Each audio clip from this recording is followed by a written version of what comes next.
uTimotheo wokuqala isahluko sesithupha soqala ukufunda evesini lokuqala.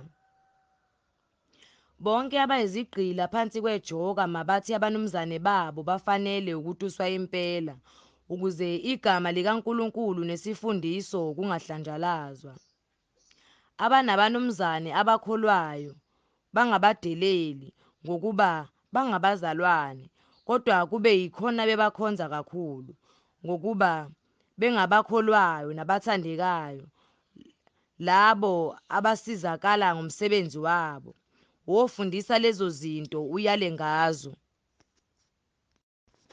Uma kukhona umuntu ofundisa okwahlukileyo engawalandeli amazwi aphilileyo eNkosini yethu uJesu Kristu nesifundiso esiya ngokumesaba uNkulunkulu, ukhukhumele lowo engaqondi lutho, umphethe ukubuzana ngokuphikisana ngamazwi okuvela kukho umhawu nombango nokuhlambalaza nokuzindla okubi, nokuxabana kwabantu abangqondo yabo yonakele, abamukwe iqiniso bethi ukumesaba uNkulunkulu kuyindlela yenzuzo.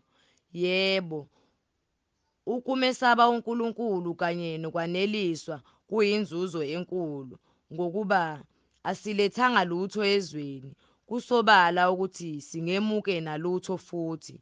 Kepha uma sinokudla nezambatho asaneliswe yikho.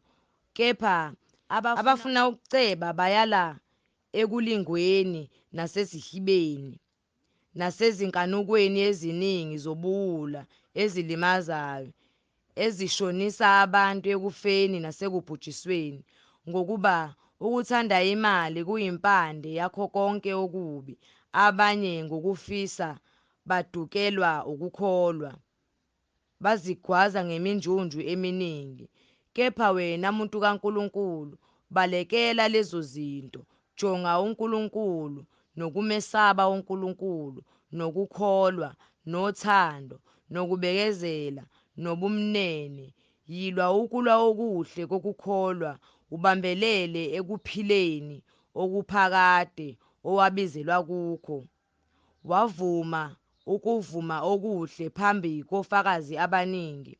Ngiyakuyala phambi kukaNkulunkulu ophilisa konke naphambi kukaKristu Jesu owavuma ukuvuma okuhle phambi kukaPontiyu Pilato ukuba ugcine umyalo ungenabala, ungenakusoleka kuze kube sekubonakaleni kweNkosi yethu uJesu Kristu, ayakubonakalisa ngezikhathi zakhe uSomandla obongekayo, oyedwa, iNkosi yamakhosi, umbusi wababusi, yena yedwa onokungafi, ehlala ekukhanyeni okungenakusondelwa kukho, ongazange abonwe muntu nongebonwe, makube kuye udumo namandla aphakade. Amen.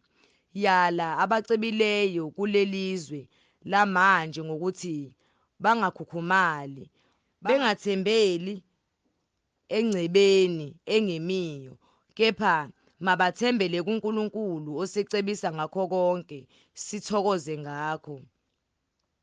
Benze okuhle, bacebe ngemisebenzi emihle, baphane, babelane, bezibekelela isisekelo esihle sesikhathi esizayo ukuze babambe ukuphila okuyikho.